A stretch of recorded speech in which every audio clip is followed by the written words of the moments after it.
ਜਦੋਂ ਅਸੀਂ ਇੱਕ ਸਦੀ ਦਾ ਪ੍ਰਵਾਸ ਵੇਖਦੇ ਹਾਂ ਜੀ ਜੋ ਹੋਇਆ ਪਿਛਲੇ ਲੰਬੇ ਸਮੇਂ ਤੋਂ, ਤਾਂ ਮੈਂ 3 ਹਿੱਸਿਆਂ 'ਚ ਵੰਡਦਾ ਜੀ। ਇੱਕ ਹਿੱਸਾ ਹੈ ਕਿ 1900 ਤੋਂ ਲੈ ਕੇ ਆਪਾਂ 1947 ਤੱਕ ਦਾ, ਜਿਹੜੇ ਲੋਕ ਇਸ ਦੌਰਾਨ ਗਏ, ਚਾਹੇ ਉਹ ਨਾਮ ਕਟੇ ਹੋਏ ਫੌਜੀ ਸੀਗੇ, ਚਾਹੇ ਉਹ ਗਰੀਬ ਕਿਸਾਨੀ ਹੈ, ਔਰ ਜਿਹੜੀ ਕਿਸਾਨੀ ਇੱਥੋਂ ਜਾ ਕੇ ਉੱਥੇ ਮਜ਼ਦੂਰ ਬਣਦੀ ਹੈ ਬਾਹਰ, ਇਹਦੇ ਵਿੱਚ ਜਦੋਂ ਉਹ ਜਾਂਦੇ ਹੈ ਬਹੁਤ ਸਾਰੇ ਕਸ਼ਟਾਂ ਦੇ ਨਾਲ ਜਾਂਦੇ ਹੈ। ਉਦੋਂ ਤਾਂ ਹਵਾਈ ਜਹਾਜ਼ ਹੁੰਦੇ ਨਹੀਂ ਸੀਗੇ, ਸਮੁੰਦਰ ਰਾਹੀਂ ਜਾਣਾ ਪੈਂਦਾ ਸੀਗਾ, ਬੜੇ ਬਹੁਤ ਲੰਬਾ ਸਮਾਂ ਲੱਗਦਾ ਸੀਗਾ, ਬੜੇ ਕਸ਼ਟ ਸਹਿਣੇ ਪੈਂਦੇ ਸੀਗੇ। ਸੋ ਉਦੋਂ ਜਦੋਂ ਜਾਂਦੇ ਸੀ ਤਾਂ ਉੱਥੇ ਜਾ ਕੇ ਮਿਹਨਤਾਂ ਮੁਸ਼ੱਕਤਾਂ ਕਰਦੇ ਸੀ, ਔਰ ਉਹ ਮਿਹਨਤ ਮੁਸ਼ੱਕਤ ਤੋਂ ਬਾਅਦ ਉਹਨਾਂ ਦੀ ਇੱਛਾ ਹੁੰਦੀ ਸੀ ਕਿ ਅਸੀਂ ਆਪਣੇ ਮੁਲਕ ਨੂੰ ਆਜ਼ਾਦ ਕਰਾਈਏ ਜੀ। ਔਰ ਤੁਸੀਂ ਦੇਖੋਗੇ ਕਿ ਜਿੰਨੇ ਵੀ ਵੱਡੇ ਜਦੋਂ ਅਸੀਂ ਦੇਸ਼ ਭਗਤਾਂ ਦੀ ਗੱਲ ਕਰਦੇ ਹਾਂ, ਜਿਹਦੇ ਵਿੱਚ ਸੋਹਣ ਸਿੰਘ ਭਕਨਾ ਜੀ ਨੇ, ਜਿਹੜੇ ਕਿ ਗਦਰ ਲਹਿਰ ਦੇ ਮੋਢੀ ਬਣੇ, ਪਹਿਲੇ ਪ੍ਰਧਾਨ ਬਣੇ, ਇਸੇ ਤਰ੍ਹਾਂ ਲਾਲਾ ਹਰਦਿਆਲ ਜੀ ਨੇ, ਇਸੇ ਤਰ੍ਹਾਂ ਮੰਡੋਲੀ ਬਾਬਾ ਗੁਰਦੇਵ ਸਿੰਘ, ਹਾਂ ਬਾਬਾ ਗੁਰਦੇਵ ਸਿੰਘ ਹੋਰੀ ਨੇ। ਸੋ ਮੇਰਾ ਕਹਿਣ ਦਾ ਮਤਲਬ ਹੈ ਕਿ ਪੂਰਾਂ ਦੇ ਪੂਰ ਜਦੋਂ ਜਾਂਦੇ ਸੀ ਤਾਂ ਉਹਨਾਂ ਦਾ ਮਕਸਦ ਜਾਣ ਦਾ ਇਹ ਸੀਗਾ ਕਿ ਇੱਥੇ ਰਹਿ ਕੇ ਅਸੀਂ ਜਿੱਥੇ ਪੈਸੇ ਕਮਾਉਣੇ ਨੇ, ਰੋਜ਼ੀ ਰੋਟੀ ਕਮਾਉਣੀ ਹੈ, ਉੱਥੇ ਅਸੀਂ ਆਪਣੇ ਮੁਲਕ ਨੂੰ ਆਜ਼ਾਦ ਕਰਾਉਣਾ, ਚਾਹੇ ਕੁਝ ਵੀ ਹੋ ਜਾਏ। ਚਾਹੇ ਇੱਥੋਂ ਤੱਕ ਜਦੋਂ ਗਦਰ ਲਹਿਰ ਡਿਵੈਲਪ ਹੁੰਦੀ ਹੈ, ਜਦੋਂ ਗਦਰ ਪਾਰਟੀ ਬਣਦੀ ਹੈ 1913 ਦੇ ਵਿੱਚ, ਨਵੰਬਰ ਦੇ ਵਿੱਚ, ਤਾਂ ਉਹਨਾਂ ਦਾ ਮਕਸਦ ਇਹੀ ਸੀਗਾ ਕਿ ਹਥਿਆਰਬੰਦ ਇਨਕਲਾਬ ਦੇ ਰਾਹੀਂ ਅਸੀਂ ਹਿੰਦੁਸਤਾਨ ਨੂੰ ਆਜ਼ਾਦ ਕਰਾ ਕੇ ਇੱਥੇ ਇੱਕ ਪਹਿਲੀ ਵਾਰੀ ਉਹਨਾਂ ਨੇ ਸੋਚਿਆ ਕਿ ਸਵੈ ਰਾਜ ਹੋਏਗਾ, ਇੰਡੀਪੈਂਡੈਂਟ ਰਾਜ ਹੋਏਗਾ, ਹਿੰਦੁਸਤਾਨੀਆਂ ਦਾ ਰਾਜ ਹੋਏਗਾ। ਸੋ ਉਹ ਇੱਕ ਸੁਪਨਾ ਲੈ ਕੇ ਉਸ ਵੇਲੇ ਪ੍ਰਵਾਸੀ ਜਾਂਦੇ ਸੀਗੇ, ਔਰ ਉਹਦੇ ਲਈ ਉਹ ਵੱਡੀਆਂ ਤੋਂ ਵੱਡੀਆਂ ਕੁਰਬਾਨੀਆਂ ਵੀ ਕਰਦੇ ਸੀਗੇ। 47 ਤੋਂ ਬਾਅਦ ਜਿਹੜਾ ਆਪਾਂ ਕਹਿ ਸਕਦੇ ਹਾਂ ਕਿ ਦੂਜਾ ਪੂਰ ਜਾਂਦਾ ਹੈ, ਜਦੋਂ ਮੁਲਕ ਆਜ਼ਾਦ ਹੋ ਜਾਂਦਾ ਹੈ, ਤਾਂ ਇਹਦੇ ਵਿੱਚ ਪ੍ਰਵਾਸੀ ਜਾਂਦੇ ਤਾਂ ਹੈਗੇ ਨੇ, ਸੁਪਨੇ ਵੀ ਹੈਗੇ ਨੇ, ਪਰ ਉਹ ਸੁਪਨੇ ਇੱਥੇ ਬਦਲ ਜਾਂਦੇ ਨੇ। ਉਹ ਸੁਪਨਾ ਕੀ ਹੈ ਕਿ ਅਸੀਂ ਆਪਣੇ ਘਰ ਦੇ ਜਿਹੜੇ ਹੈਗੇ ਨੇ ਕਰਜ਼ੇ ਨੇ ਉਹ ਉਤਾਰਨੇ ਆ, ਅਸੀਂ ਪਿੰਡ ਦੇ ਜਿਹੜਾ ਹੈਗਾ ਸਕੂਲ ਨੂੰ ਪੈਸੇ ਦੇਣੇ ਆ, ਗੁਰਦੁਆਰਾ ਸਾਹਿਬ ਦੇ ਉੱਤੇ ਪੈਸੇ ਲਾਉਣੇ ਆ, ਮੰਦਿਰਾਂ ਦੇ ਉੱਤੇ ਪੈਸੇ ਲਾਉਣੇ ਆ, ਜਾਂ ਹੋਰ ਜਿਹੜੇ ਭਲਾਈ ਦੇ ਕੰਮ ਨੇ ਅਸੀਂ ਉਹ ਕਰਨੇ ਆ। ਸੋ ਇਹ ਸੋਚ ਰਹੀ ਹੈ ਪ੍ਰਵਾਸੀਆਂ ਦੀ 1900 ਆਪਾਂ ਕਹਿ ਸਕਦੇ ਹਾਂ 90 ਤੱਕ। ਜਦੋਂ 90 ਤੋਂ ਬਾਅਦ ਵਾਲਾ ਦੌਰ ਹੈ, ਜਿਹੜਾ ਤੀਜਾ ਦੌਰ ਮੈਂ ਕਹਿ ਰਿਹਾ, ਇਹ ਬੜਾ ਖਤਰਨਾਕ ਦੌਰ ਹੈ। ਇੱਥੋਂ ਸਾਰਾ ਪ੍ਰਵਾਸ ਦਾ ਜਿਹੜਾ ਸਾਰਾ ਸਿਲਸਿਲਾ ਹੈ ਉਹ ਬਦਲ ਜਾਂਦਾ ਹੈ। ਇੱਥੇ ਆ ਕੇ ਕੀ ਹੁੰਦਾ ਹੈ ਕਿ ਉਹ ਜਿਹੜੇ ਬਾਹਰਲੇ ਜਿਹੜੇ ਸਾਮਰਾਜੀ ਮੁਲਕ ਨੇ, ਜਿਹਦੇ ਵਿੱਚ ਅਮਰੀਕਾ ਹੈ, ਜਿਹਦੇ ਵਿੱਚ ਇੰਗਲੈਂਡ ਹੈ, ਜਿਹਦੇ ਵਿੱਚ ਕੈਨੇਡਾ ਹੈ, ਇਹ ਸਮਝ ਜਾਂਦੇ ਨੇ ਕਿ ਇਹ ਲੋਕਾਂ ਨੂੰ ਕਰੇਜ਼ ਬਹੁਤ ਹੈ ਬਾਹਰਲਾ, ਖਾਸ ਤੌਰ ਤੇ ਪੰਜਾਬੀਆਂ ਨੂੰ, ਔਰ ਇੱਥੋਂ ਉਸ ਕਰੇਜ਼ ਨੂੰ ਉਹ ਮਤਲਬ ਕੈਸ਼ ਕਰਨਾ ਚਾਹੁੰਦੇ ਨੇ। ਤਾਂ ਉਹ ਕੀ ਕਹਿੰਦੇ ਨੇ ਕਿ ਤੁਸੀਂ ਭਾਈ ਆਓ ਤਾਂ ਸਹੀ, ਜਿਹੜੇ ਪੈਸੇ ਸਾਡੇ ਕਿਸੇ ਵੇਲੇ ਪ੍ਰਵਾਸੀ ਇੱਥੇ ਭੇਜਦੇ ਸੀਗੇ, ਉਹ ਕਹਿੰਦੇ ਵੀ ਤੁਹਾਨੂੰ ਇੱਕ ਐਸੀ ਗੋਲੀ ਦੇਵਾਂਗੇ ਅਸੀਂ, ਤੁਸੀਂ ਐਜੂਕੇਸ਼ਨ ਇੱਥੇ ਲਓਗੇ, ਔਰ ਐਜੂਕੇਸ਼ਨ ਲੈ ਕੇ ਤੁਸੀਂ ਸਾਡੇ ਲਈ ਜਿਹੜੀ ਸਸਤੀ ਲੇਬਰ ਹੈ ਉਹ ਵੀ ਦਿਓਗੇ। ਇੱਥੇ ਸਾਡੇ ਕਾਲਜਾਂ ਦੇ ਵਿੱਚ, ਸਾਡੀਆਂ ਯੂਨੀਵਰਸਿਟੀਆਂ ਦੇ ਵਿੱਚ, ਜਿਹੜੀਆਂ ਕਿ ਬਹੁਤੀਆਂ ਫੇਕ ਹੁੰਦੀਆਂ ਨੇ, ਜਾਂ ਬਹੁਤੀਆਂ ਜਿਹੜੀਆਂ ਲੋਅਰ ਲੈਵਲ ਦੀਆਂ ਜਾਂ ਕਾਲਜ ਨੇ ਜਾਂ ਯੂਨੀਵਰਸਿਟੀਆਂ ਨੇ, ਉੱਥੇ ਤੁਹਾਡੀਆਂ ਐਡਮਿਸ਼ਨਾਂ ਹੋਣਗੀਆਂ। ਔਰ ਉਹਨਾਂ ਨੂੰ ਵੀ ਪਤਾ ਹੈ, ਉਹਨਾਂ ਮੁਲਕਾਂ ਦੇ ਜਿਹੜੇ ਸਰਮਾਏਦਾਰ ਮੁਲਕ ਨੇ, ਜਿਹੜੇ ਅਮੀਰ ਮੁਲਕ ਨੇ, ਉਹ ਇਹ ਪੰਜਾਬੀਆਂ ਦੀ ਨਬਜ਼ ਨੂੰ ਸਮਝਦੇ ਆ, ਔਰ ਉਹ ਕਹਿੰਦੇ ਨੇ ਕਿ ਤੁਸੀਂ ਆਓ ਔਰ ਆਪਣਾ 25 ਤੋਂ 30 ਲੱਖ ਰੁਪਇਆ ਇੱਥੇ ਲੈ ਕੇ ਆਓ, ਔਰ ਸਾਨੂੰ ਸਸਤੀ ਲੇਬਰ ਵੀ ਦਿਓ। ਹੁਣ ਕੀ ਹੈ ਕਿ ਜਿਹੜੀ ਮੈਂ ਹੁਣ ਗੱਲ ਤੁਹਾਡੇ ਸਵਾਲ ਦੇ ਉੱਤੇ ਫੋਕਸ ਕਰਨਾ ਚਾਹੁੰਦਾ ਕਿ ਇੱਕ ਪਾਸੇ ਸ਼ਹੀਦ ਕਰਤਾਰ ਸਿੰਘ ਸਰਾਭੇ ਵਰਗੇ ਨੇ, ਉਦੋਂ ਉਹ ਜਿਹੜੇ ਸੀਗੇ ਇੱਕ ਕ੍ਰਾਂਤੀਕਾਰੀ ਬਣਦੇ ਆ। ਹੁਣ ਕੀ ਹੈ, ਹੁਣ ਦਾ ਜਿਹੜਾ ਅੱਜ ਦਾ ਜਿਹੜਾ ਨੌਜਵਾਨ ਹੈ, ਜਦੋਂ ਜਾਂਦਾ ਹੈ ਉਹ ਉੱਥੇ ਜਾ ਕੇ ਉਹਨਾਂ ਲਈ ਸਸਤੀ ਲੇਬਰ ਵੀ ਦਿੰਦਾ ਉਹਨਾਂ ਨੂੰ, ਔਰ ਆਪਣੇ ਘਰਦਿਆਂ ਦੇ ਪੈਸੇ ਵੀ ਖਰਚ ਕਰਵਾਉਂਦਾ। ਹੁਣ ਉਹ ਕੀ ਬਣ ਰਿਹਾ, ਹੁਣ ਉੱਥੇ ਗੈਂਗਸਟਰ ਬਣ ਰਹੇ ਨੇ। ਹੁਣ ਜਿੰਨੇ ਪਿਛਲੇ ਦਿਨਾਂ ਦੇ ਵਿੱਚ ਤੁਸੀਂ ਘਟਨਾਵਾਂ ਨੂੰ ਐਨਾਲਿਸਿਸ ਕਰੋ, ਜਿਹੜੇ ਉੱਥੇ ਵੱਡੀਆਂ ਘਟਨਾਵਾਂ ਕੈਨੇਡਾ ਅਮਰੀਕਾ ਦੇ ਵਿੱਚ ਵਾਪਰੀਆਂ ਨੇ, ਉਹਨਾਂ ਦੇ ਵਿੱਚ ਕੌਣ ਨੇ ਉਹ ਸਾਡੇ ਇੱਥੋਂ ਦਾ ਜਿਹੜਾ ਨੌਜਵਾਨ ਗਿਆ 1990 ਤੋਂ ਬਾਅਦ ਦਾ, ਉਹ ਜਿਹੜਾ ਨੌਜਵਾਨ ਹੈ ਉੱਥੇ ਜਾ ਕੇ ਗੈਂਗਸਟਰ ਬਣ ਰਿਹਾ। ਸਾਰੇ ਤਾਂ ਕਦੇ ਵੀ ਨਹੀਂ ਹੁੰਦੇ, ਮੈਂ ਇੱਕ ਟ੍ਰੈਂਡ ਦੀ ਗੱਲ ਕਰ ਰਿਹਾ ਕਿ ਹੁਣ ਜੋ ਚੱਲ ਰਿਹਾ ਹੈ ਕਿ ਇਸ ਵੇਲੇ ਸਾਡੇ ਜਿਹੜੇ ਉੱਥੇ ਬੇਰੁਜ਼ਗਾਰੀ ਦਾ ਆਪਾਂ ਆਲਮ ਜੋ ਹੈਗਾ, ਤੁਸੀਂ ਦੇਖਿਆ ਹੋਵੇਗਾ ਕਿ ਪਿਛਲੇ ਦਿਨਾਂ ਦੇ ਵਿੱਚ ਵੀਡੀਓਜ਼ ਜੋ ਵਾਇਰਲ ਹੁੰਦੀਆਂ ਨੇ, ਜਾਂ ਡੌਂਕੀ ਬਣਾ ਕੇ ਜਿਵੇਂ ਸਾਡੇ ਨੌਜਵਾਨਾਂ ਨੂੰ ਉੱਥੇ ਲਿਜਾਇਆ ਜਾਂਦਾ ਹੈ, ਔਰ ਉਹਨਾਂ ਤੋਂ ਬਾਅਦ ਬਹੁਤ ਸਾਰੇ ਵਿਚਾਰੇ ਜਿਹੜੇ ਨੇ ਉਹ ਰਸਤੇ 'ਚ ਹੀ ਮਾਰੇ ਜਾਂਦੇ ਹੈ। ਪਹਿਲਾਂ ਜਾਂ ਸਮੁੰਦਰ ਦੀਆਂ ਜਿਹੜੀਆਂ ਜਦੋਂ ਜਾਂਦੇ ਸੀ ਕਿਸ਼ਤੀਆਂ ਦੀਆਂ ਵਿਚਾਰੀਆਂ ਡੁੱਬ ਜਾਂਦੀਆਂ ਸੀਗੀਆਂ। ਇਸੇ ਤਰ੍ਹਾਂ ਬਹੁਤ ਸਾਰੀਆਂ ਦਿੱਕਤਾਂ ਤੁਸੀਂ ਪਿਛਲੇ ਦਿਨਾਂ ਦੇ ਵਿੱਚ ਸੁਣੀਆਂ ਹੋਣਗੀਆਂ ਕਿ ਨੌਜਵਾਨ ਗਲਤ ਜਿਹੜੇ ਏਜੰਟਾਂ ਦੇ ਹੱਥੇ ਚੜ੍ਹ ਕੇ ਜਿਹੜੇ ਨੇ ਉਹ ਪ੍ਰਵਾਸ ਕਰ ਰਹੇ ਨੇ। ਔਰ ਮੇਰਾ ਕਹਿਣ ਦਾ ਮਤਲਬ ਹੈ ਕਿ ਇੱਕ ਪਾਸੇ ਸਾਡੇ ਕੋਲ ਸ਼ਹੀਦ ਕਰਤਾਰ ਸਿੰਘ ਸਰਾਭਾ ਵਰਗੇ ਸੀਗੇ, ਇੱਕ ਪਾਸੇ ਅੱਜ ਦਾ ਜਿਹੜਾ ਨੌਜਵਾਨ ਹੈ, ਇਹ ਇੰਨਾ ਫਰਕ ਜਿਹੜਾ ਹੈਗਾ ਪੈ ਚੁੱਕਿਆ ਹੈ। ਇਹ ਮੈਂ ਇਹੀ ਕਹਿਣਾ ਕਿ ਜਿਹੜਾ ਲਗਭਗ 100 ਸਾਲ ਦੇ ਦੌਰਾਨ ਫਰਕ ਪਿਆ ਜਿਹੜਾ ਸਾਡੀ ਨੌਜਵਾਨੀ ਦੇ ਵਿੱਚ, ਸਾਡੇ ਸੱਭਿਆਚਾਰ ਦੇ ਵਿੱਚ, ਸਾਡੀ ਆਰਥਿਕਤਾ ਦੇ ਵਿੱਚ ਜਾਂ ਸਾਡੇ ਓਵਰਆਲ ਸਿਸਟਮ ਦੇ ਵਿੱਚ, ਇਹ ਇੱਕ ਬਹੁਤ ਖਤਰਨਾਕ ਟ੍ਰੈਂਡ ਜਿਹੜਾ ਹੈਗਾ ਇਹ ਚੱਲ ਰਿਹਾ। ਔਰ ਪੰਜਾਬ ਦੇ ਵਿੱਚੋਂ ਇਸ ਵੇਲੇ ਲਗਭਗ ਜਿਵੇਂ ਆਪਾਂ ਗੱਲ ਕਰੀਏ ਤਾਂ 1.5 ਲੱਖ ਨੌਜਵਾਨ ਸਾਡਾ, ਕੁੜੀਆਂ ਤੇ ਮੁੰਡੇ ਜਿਹੜੇ ਨੇ ਉਹ ਲਗਾਤਾਰ ਜਾ ਰਹੇ ਨੇ। ਔਰ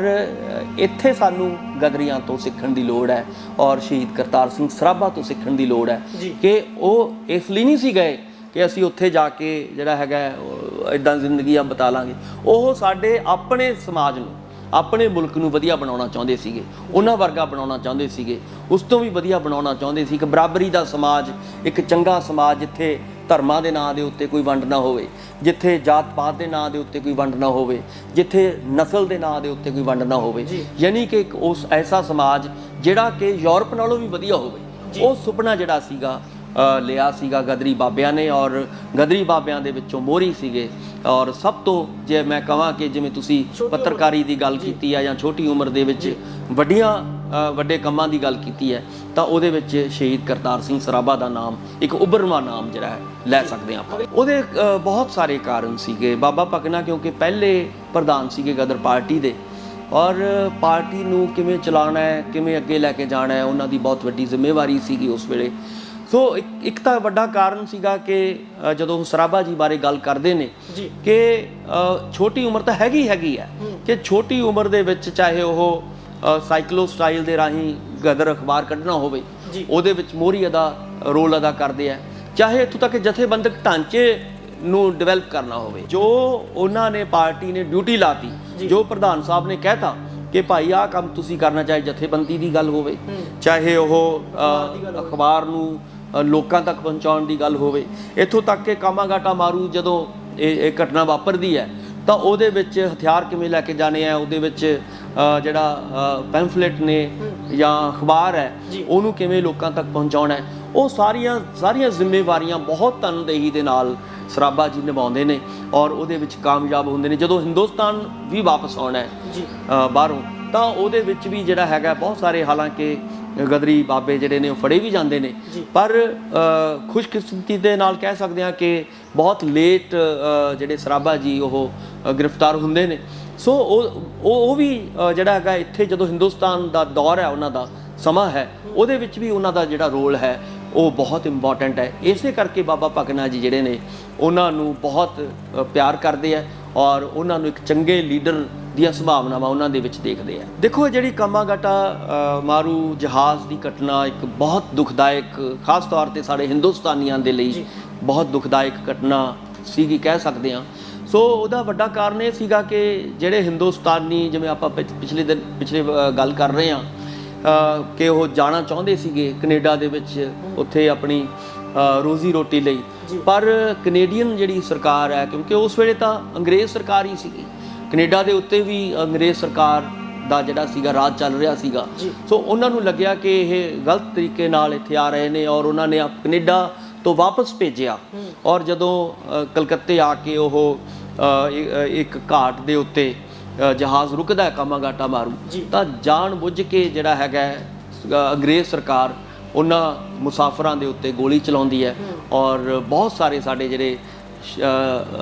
ਗਦਰੀ ਬਾਬੇ ਨੇ ਜਾਂ ਹੋਰ ਜਿਹੜੇ ਮੁਸਾਫਰ ਨੇ ਜਿਨ੍ਹਾਂ ਦਾ ਕੋਈ ਕਸੂਰ ਹੀ ਨਹੀਂ ਹੈ, ਉਹ ਵਿਚਾਰੇ ਉਹਦੇ ਉੱਥੇ ਸ਼ਹੀਦ ਹੋ ਜਾਂਦੇ ਨੇ। ਸੋ ਇਹਨਾਂ ਸਾਰੀਆਂ ਘਟਨਾਵਾਂ ਦੇ ਉੱਤੇ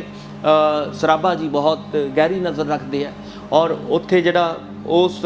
ਜਹਾਜ਼ ਦੇ ਵਿੱਚ ਕਿਵੇਂ, ਜਿਵੇਂ ਮੈਂ ਪਹਿਲਾਂ ਕਿਹਾ ਕਿ ਹਥਿਆਰ ਕਿਵੇਂ ਲੈ ਕੇ ਜਾਣੇ ਨੇ ਤਾਂ ਕਿ ਅਸੀਂ ਹਥਿਆਰਬੰਦ ਲੜਾਈ ਜਿਹੜਾ ਹੈਗਾ ਉਹ ਲੜ ਸਕੀਏ, ਔਰ ਆਪਣੇ ਜਿਹੜੇ ਪੈਂਫਲੇਟ ਨੇ ਜਾਂ ਗਦਰੀ ਅਖਬਾਰ ਨੇ ਉਹਨਾਂ ਨੂੰ ਲੋਕਾਂ ਤੱਕ ਕਿਵੇਂ ਪਹੁੰਚਦਾ ਕਰਨਾ ਹੈ, ਉਹ ਸਾਰੀਆਂ ਚੀਜ਼ਾਂ ਦਾ ਅਰੇਂਜਮੈਂਟ, ਇੱਥੋਂ ਤੱਕ ਕਿ ਖਾਣ ਪੀਣ ਦਾ ਵੀ, ਕਿ ਮੁਸਾਫਰਾਂ ਨੂੰ ਖਾਣ ਪੀਣ ਦੇ ਕਿਤੇ ਖਾਣ ਪੀਣ ਕਰਕੇ ਨਾ ਵਿਚਾਰੇ ਜਿਹੜੇ ਹੈਗੇ ਉਹ ਮਾਰੇ ਜਾਣ, ਜਾਂ ਉਹ ਸਾਰੇ ਚੀਜ਼ ਦਾ ਜਿਹੜਾ ਪ੍ਰਬੰਧ ਹੈ ਉਹ ਗਦਰ ਪਾਰਟੀ ਜਿਹੜੀ ਹੈਗੀ ਉਹਨਾਂ ਦੀ ਡਿਊਟੀ ਲਾਉਂਦੀ ਹੈ। ਔਰ ਬਹੁਤ ਤਨਦੇਹੀ ਦੇ ਨਾਲ, ਬਹੁਤ ਸਿਰੜ ਦੇ ਨਾਲ ਔਰ ਬਹੁਤ ਇੱਕ ਹੌਸਲੇ ਦੇ ਨਾਲ ਜਿਹੜਾ ਹੈਗਾ ਸ਼ਹੀਦ ਕਰਤਾਰ ਸਿੰਘ ਸਰਾਭਾ ਇਸ ਜ਼ਿੰਮੇਵਾਰੀ ਨੂੰ ਨਿਭਾਉਂਦੇ ਆ। ਉਹਦੇ ਵਿੱਚ ਇਹੀ ਹੈ ਕਿ ਦੇਖੋ, ਜਿਹੜਾ ਜਦੋਂ ਪਹਿਲੀ ਵਾਰੀ ਅਖਬਾਰ ਕੱਢਿਆ ਜਾਂਦਾ ਹੈ ਗਦਰ ਅਖਬਾਰ, ਤਾਂ ਉਹਦੇ ਉੱਤੇ ਇੱਕ ਸੰਦੇਸ਼ ਜਿਹੜਾ ਹੈਗਾ ਗੁਰਬਾਣੀ 'ਚੋਂ ਲਿਖਿਆ ਜਾਂਦਾ ਹੈ ਜੀ। ਜੋ ਤੋ ਪ੍ਰੇਮ ਖੇਲਣ ਕਾ ਚਾਓ, ਸਿਰ ਧਰ ਤਲੀ ਗਲੀ ਮੁਰਿਆਓ, ਇਤ ਮਾਰਗ ਪੈਰ ਧਰੀਜੈ, ਸਿਰ ਦੀਜੈ ਕਾਰ ਨਾ ਕੀਜੈ। ਇੱਥੋਂ ਇਹ ਲੱਗਦਾ ਹੈ ਕਿ ਗਦਰੀ ਬਾਬੇ ਸੋਚ ਚੁੱਕੇ ਸੀਗੇ, ਸਰਾਭਾ ਜੀ ਇਹ ਸੋਚ ਚੁੱਕੇ ਸੀਗੇ ਕਿ ਜੇਕਰ ਅਸੀਂ ਅੰਗਰੇਜ਼ ਸਾਮਰਾਜ ਨਾਲ, ਜਿਹੜਾ ਜਿਹਦੀ ਸਾਰੀ ਦੁਨੀਆ ਤੇ ਉਹਦੇ ਉਸ ਵੇਲੇ ਸੱਤਾ ਸੀਗੀ, ਜੇਕਰ ਐਡੀ ਵੱਡੀ ਸ਼ਕਤੀ ਨਾਲ ਲੜਨਾ ਹੈ ਤਾਂ ਸਾਨੂੰ ਸਿਰ ਤਲੀ ਤੇ ਧਰਨਾ ਪਏਗਾ। ਔਰ ਇਸ ਨੂੰ ਲੈ ਕੇ, ਇਸੇ ਕਰਕੇ ਉਹ ਆਪਣੇ ਜਿਹੜੇ ਸਾਥੀਆਂ ਦੇ ਵਿੱਚ, ਬਾਕੀ ਲੋਕਾਂ ਦੇ ਵਿੱਚ ਇੱਕ ਜਿਹੜਾ ਹੈਗਾ ਤਾਕਤ ਉਹਨਾਂ ਨੂੰ ਦੇਣ ਦੇ ਲਈ ਇਸ ਤਰ੍ਹਾਂ ਦੀ, ਚਾਹੇ ਉਹ ਕਵਿਤਾ ਹੋਵੇ, ਚਾਹੇ ਉਹ ਆਪਣੇ ਉਹਨਾਂ ਦੇ ਭਾਸ਼ਣ ਹੋਣ, ਚਾਹੇ ਬਾਕੀ ਤਕਰੀਰਾਂ ਹੋਣ, ਉਹਦੇ ਵਿੱਚ ਇਹੀ ਗੱਲ ਕਹਿੰਦੇ ਨੇ ਕਿ ਸਾਡਾ ਕੰਮ ਕੀ ਹੈ, ਗਦਰ ਕਰਨਾ। ਗਦਰ ਦਾ ਮਤਲਬ ਉਹਨਾਂ ਦਾ ਹੈ ਕਿ ਜਿਹੜੀ 1857 ਦੇ ਵਿੱਚ ਜਿਹੜੇ ਹਿੰਦੁਸਤਾਨ ਦੇ ਵਿੱਚ, ਜਿਹਨੂੰ ਰਿਵੋਲਟ ਕਿਹਾ ਜਾਂਦਾ ਹੈ, ਪਹਿਲੀ ਰਿਵੋਲਟ ਕਿਹਾ ਜਾਂਦਾ ਹੈ ਸਾਮਰਾਜ ਦੇ, ਅੰਗਰੇਜ਼ ਸਾਮਰਾਜ ਦੇ ਖਿਲਾਫ, ਤਾਂ ਉਸ ਦੇ ਅਨੁਸਾਰ ਜਿਹੜਾ ਹੈਗਾ ਇੱਕ ਨਵਾਂ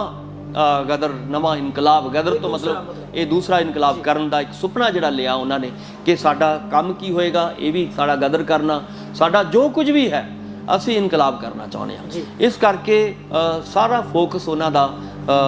ਚੇਂਜ ਕਰਨ ਤੋਂ ਸੀ, ਸੱਤਾ ਨੂੰ ਤਬਦੀਲ ਕਰਨ ਤੋਂ ਸੀਗਾ। ਔਰ ਮੈਂ ਇਹੀ ਕਹਿਣਾ ਚਾਹੁੰਦਾ ਕਿ ਹਾਲਾਂਕਿ ਉਸ ਵੇਲੇ ਬਹੁਤ ਸਾਰੀਆਂ ਪਾਰਟੀਆਂ ਸੱਤਾ ਨੂੰ ਤਬਦੀਲ ਕਰਨ ਦੇ ਵਿੱਚ ਲੱਗੀਆਂ ਹੋਈਆਂ ਸੀਗੀਆਂ, ਜਿਹਦੇ ਵਿੱਚ ਕਾਂਗਰਸ ਵੀ ਸੀ, ਜਿਹਦੇ ਵਿੱਚ ਹੋਰ ਹਾਲਾਂਕਿ ਮੁਸਲਿਮ ਲੀਗ ਵੀ ਉਸ ਵੇਲੇ ਬਣ ਚੁੱਕੀ ਸੀਗੀ, ਜਾਂ ਹੋਰ ਛੋਟੀਆਂ ਮੋਟੀਆਂ ਪਾਰਟੀਆਂ ਕੰਮ ਕਰ ਰਹੀਆਂ ਸੀਗੀਆਂ, ਪਰ ਕਿਸੇ ਵੀ ਉਸ ਵੇਲੇ ਜਿਹੜੀ ਸਿਆਸੀ ਧਿਰਾਂ ਸੀਗੀਆਂ, ਇਹ ਕਿਸੇ ਨੂੰ ਜਿਹੜਾ ਹੈਗਾ ਸੰਪੂਰਨ ਸਵਰਾਜ ਦਾ ਕੋਈ ਸੁਪਨਾ ਵੀ ਨਹੀਂ ਸੀ ਲੈ ਸਕਦੀ। ਉਸ ਵੇਲੇ ਪਹਿਲੀ ਵਾਰੀ ਹੋਇਆ ਕਿ ਗਦਰੀ ਬਾਬਿਆਂ ਨੇ ਝੰਡਾ ਵੀ ਤਿਆਰ ਕੀਤਾ ਆਪਣਾ, ਕਿ ਸਾਡਾ ਝੰਡਾ ਇੱਦਾਂ ਦਾ ਹੋਏਗਾ, ਸਾਡਾ ਸੰਵਿਧਾਨ ਇੱਦਾਂ ਦਾ ਹੋਏਗਾ, ਸਾਡਾ ਜਿਹੜਾ ਹੈਗਾ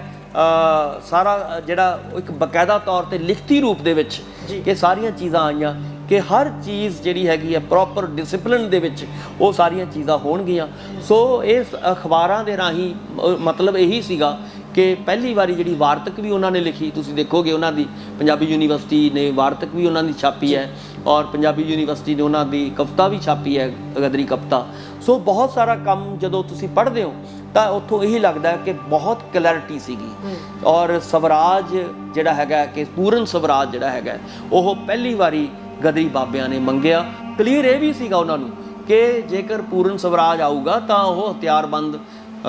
ਜਿਹੜਾ ਹੈਗਾ ਤਰੀਕੇ ਨਾਲ ਆ ਸਕਦਾ। ਇੱਕ ਉਹਨਾਂ ਦੀ ਸੋਚ ਇਹ ਸੀ, ਕਿਉਂਕਿ ਉਹ ਇਹ ਸੋਚਦੇ ਸੀ ਕਿ ਗਦਰੀ ਬਾਬੇ ਕਿ ਜੇਕਰ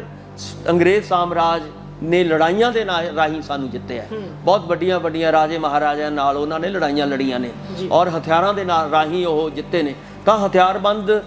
ਇਨਕਲਾਬ ਰਾਹੀਂ ਹੀ ਅਸੀਂ ਅਸਲੀ ਜਿਹੜੀ ਸੱਤਾ ਹੈ ਉਹ ਪ੍ਰਾਪਤ ਕਰ ਸਕਦੇ ਹਾਂ। ਇਹ ਸੋਚ ਸ਼ਹੀਦ ਕਰਤਾਰ ਸਿੰਘ ਸਰਾਭਾ ਔਰ ਉਹਨਾਂ ਦੇ ਸਾਥੀਆਂ ਦੀ ਸੀ।